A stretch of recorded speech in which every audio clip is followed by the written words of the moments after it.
तो इस पार्ट के स्टार्ट में हम देखते हैं ली को, जो कि सबसे कह रहा होता है, सब लोग सुनो, जलने वाले मसाले उठा लो, इन मॉन्स्टर्स को आग से डर लगता है। जिसे सुनकर सब वो ऐसा ही करते हैं। फिर एक आदमी कहता है लेकिन ये मसाले ज्यादा देर तक नहीं टिकेंगे। जिस पर ली कहता है स्टोरेज रूम में पेट्रोल है, हमें एंट्रेंस को आग लगा के बंद करना होगा, तब शायद हमें थोड़ा टाइम मिलेगा ताकि रेस्क्यू टीम आके हमारी मदद कर सके। सब लोग एक साथ आ जाओ और धीरे धीरे पीछे हटो। ली की बात मान के सब वो ऐसा ही करने लगते हैं। उसके बाद हम देखते हैं कि वो लोग एंट्रेंस के पास पहुंचने ही वाले होते हैं। ली कहता है बहुत अच्छे, हम लोग एंट्रेंस के पास पहुंचने ही वाले हैं, सब लोग ऐसे ही फॉर्मेशन बनाए रखो। जिसके बाद हम देखते हैं कि वो लोग एंट्रेंस के पास पहुंच जाते हैं और ली कहता है चलो अब पेट्रोल डालो और आग लगा दो। आग लगने की वजह से हम वहाँ पर देख रहे होते हैं कि ये मॉन्स्टर्स वहाँ से आगे नहीं आ पा रहे होते हैं। जिसे देख के एक आदमी ली को कहता है तुम्हारा शुक्रिया, अगर तुम नहीं होते तो हम सब यहीं पर मर जाते। जिस पर एक दूसरा आदमी कहता है हाँ ये सही कह रहा है, अगर तुम्हें कभी कोई भी हेल्प की जरूरत हो तो तुम बस मुझे बता देना, मैं तुम्हारी मदद जरूर करूंगा। वहीं पर हम ली को देखते हैं जो कि वहाँ रखे हुए स्टोन स्टैचू को देख रहा होता है और कहता है कि आखिर ये स्टैचू कैसा है। जिस पर एक आदमी कहता है कि ये माइनिंग करते वक्त बहुत पहले ही यहाँ पे मिला था, मुझे लगता है डायरेक्टर वांग इसे स्मगल करके बाहर बेचना चाहते हैं, इसीलिए शायद उन्होंने इसे अभी तक यहाँ रखा है। वहीं पर ली सोच रहा था ये स्टैचू काफी पुराना लगता है। उसके बाद हम देखते हैं उन लोगों के पास रेस्क्यू टीम का कॉल आता है। इसमें वो कह रहे थे माइनिंग एरिया 7, क्या तुम हमें सुन पा रहे हो? अगर सुन पा रहे हो तो रिप्लाई करो। जिसे सुन के वहीं पर एक पर्सन कहता है कि फाइनली उन्होंने कांटेक्ट किया, उनसे पूछो कि वो हमें रेस्क्यू करने कब आ रहे हैं। जिस पर वो पर्सन कुछ नहीं कह रहा था। जिसे देख के वो पर्सन कहता है आखिर तुम ऐसे खड़े क्यों हो, दो मुझे बात करने दो।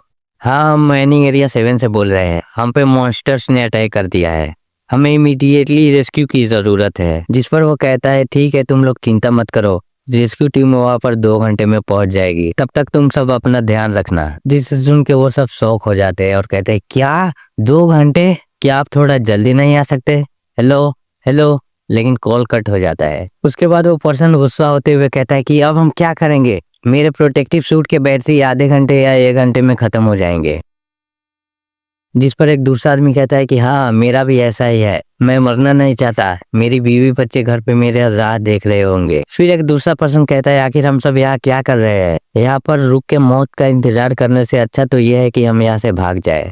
वही ली सोच रहा होता है कि हम सबकी प्रोटेक्टिव सूट्स की बैटरी खत्म होने वाली है, आई होप कि रेस्क्यू टीम जल्द से जल्द यहाँ आ जाए। फिर एक आदमी कहता है कि अरे फिक्र मत करो, मेरे पास एक आइडिया है, एक पर्सन की बैटरी ज्यादा देर तक नहीं टिकेगी, सो इसलिए हमें दूसरे की बैटरी छीननी होगी। इस हिसाब से किसी न किसी को तो सैक्रिफाइस करना ही पड़ेगा, जैसे कि ये बुढ़ा और ली। तुम ली, तुम्हारे पास खोने को तो कुछ है नहीं, उल्टा तुम्हारे ऊपर उतना कर्जा है, तुम्हारे लिए तो जिंदा रहना भी एक श्राप की तरह है। आखिर तुम अपने प्रोटेक्टिव सूट की बैटरी मुझे क्यों नहीं दे देते? बट ली अपनी बैटरी उसे नहीं दे रहा था। जिस पर वो आदमी कहता है कि अच्छा तो तुम रजिस्ट कर रहे हो? हाँ, क्या तुम्हें सच में लगता है कि तुम्हारे पास रजिस्ट करने की एबिलिटी है? चलो भी मुझे तुम्हारी मदद करने दो, शायद रेडिएशन के अंदर तुम अवेकन होके एक सुपर ह्यूमन बन जाओ। वही उसका साथी कहता है कि अगर तुम अवेकन हो गए और तुम्हें सुपर पावर्स मिल गए तो तुम वो हीरो बन जाओगे जो कि मॉन्स्टर से इस दुनिया को बचाएगा। जिसके बाद वो ली के हेलमेट को निकाल के फेंक देता है। फिर हम ली को देखते हैं जो कि अपना हेलमेट लेने की ट्राई कर रहा होता है और कहता है कि अगर मैं गलती से भी अवेकन हो गया ना तो सबसे पहले तुम सबको मार डालूंगा। जिस पर वो आदमी ली के बाल को पकड़ते हुए कहता है हजारों में एक चांस होता है कि कोई इंसान रेडिएशन के अंदर अवेकन हो जाए, क्या तुम्हें लगता है कि तुम सच में इतने लकी हो? ये कह के वो ली की बैटरी ले लेता है और कहता है चलो एक की बैटरी तो हाथ आई, अब दूसरे की बारी, और एक दूसरे आदमी पर देखने लगता है। जिससे वो आदमी डर जाता है और कहने लगता है कि प्लीज मुझे छोड़ दो, मेरी बैटरी मत लो, और वहां से भागने लगता है। उसके बाद वो लोग कहते हैं कि रोको उसे, वो कार लेके भाग रहा है, पकड़ो। वहां हम देखते हैं वो आदमी गाड़ी स्टार्ट करके जाने लगता है और कहते हैं चलो साथ में मरते हैं। फिर एक बंदा कहता है कि अगर वो स्पीड करके कार गेट के सामने से ले जाएगा तो आग बुझ जाएगी और हम सब मारे जाएंगे। उसके बाद हम एक बंदे को देखते हैं जो कि चिल्ला रहा होता है कि मर गए, उसने बाहर की आग बुझा दी। दरअसल अभी अभी जो बंदा गया था कार लेके, उसके ऊपर ही वो स्टैचू रखा हुआ था और उसकी रैश ड्राइविंग की वजह से वो स्टैचू गिर के टूट गया। और यहाँ हम ली को देखते हैं जो कि उसी स्टैचू की तरफ देख रहा होता है और वो स्टैचू भी ली की तरफ ही देख के स्माइल कर रहा था। जिसे देख के ली कहता है कि अरे यार सोचा नहीं था ऐसा दिन देखना पड़ेगा, एक टूटा हुआ स्टैचू भी मुझ पे हंस रहा है। बाहर की आग बुझने की वजह से हम देखते हैं कि एक मॉन्स्टर या ली के पास आ जाता है और ली का सर पकड़ के उसे ऊपर उठा लेता है। फिर ली कहता है कि क्यों, आखिर क्यों ये सब मुझे सहना पड़ रहा है? क्या ये सब मेरे साथ इसलिए हो रहा है क्योंकि मैं कमजोर हूँ? उसके बाद ली के फ्लैशबैक को दिखाया जाता है जहाँ पर हम देखते हैं कि उसके रिलेटिव्स कह रहे थे कि हम तुम्हारी हेल्प नहीं कर सकते, यहाँ पर रहना है तो रेंट दो वरना जाके सड़क पे रहो। साथ ही साथ हमें एक और वॉइस सुनने को मिलता है जहाँ एक बंदा कह रहा था कि जाओ यहाँ से, हम ऐसे एम्प्लॉय को हायर नहीं करते जो कि ऑलरेडी कर्ज में डूबा हो। फिर हम एनजी ग्रुप का सीन देखते हैं जहाँ एक बंदा कह रहा होता है कि अच्छा तो तुम्हें ये जानना है कि तुम्हारे पेरेंट्स कैसे मरे और हमारे एनजी ग्रुप पे मुकदमा करना चाहते हो? आखिर तुम अपने आप को समझते क्या हो हाँ? उसके बाद वो ली को कुछ पेपर्स दिखाते हुए कहता है कि देखो मेरे हाथ में, ये सब वही लेटर्स है ना जो तुमने हमारी कंपनी के खिलाफ भेजे थे।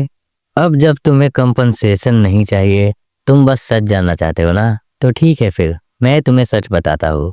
तुम्हारे पेरेंट्स ने रूल्स को तोड़ा था, इसीलिए कंपनी को कोई कंपनसेशन देने की जरूरत नहीं है।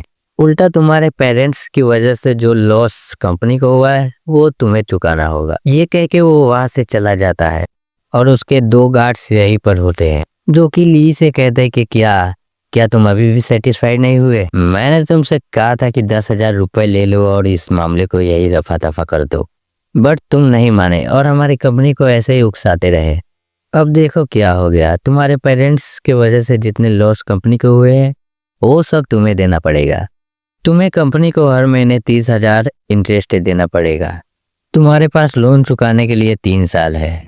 अगर 3 सालों में पैसे नहीं चुकाए तो मैं तुम्हें कुत्तों को खिला दूंगा। मुझे तुम पे दया आ रही है इसलिए मैं तुम्हें एक रास्ता बताता हूँ। जाओ और जाके एक इंटर डायमेंशनल माइनर का काम करो। सिर्फ यही एक काम है जिसको करके तुम अपने कर्जे चुका सकते हो। जिसे सुनकर दूसरा गार्ड कहता है कि ब्रदर आप बहुत काइंड है।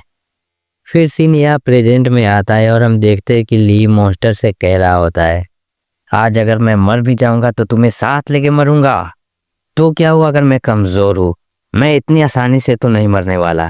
ऐसा बोल के ली मॉन्स्टर के शोल्डर पे बाइट कर देता है जिससे मॉन्स्टर उसको नीचे फेंक देता है।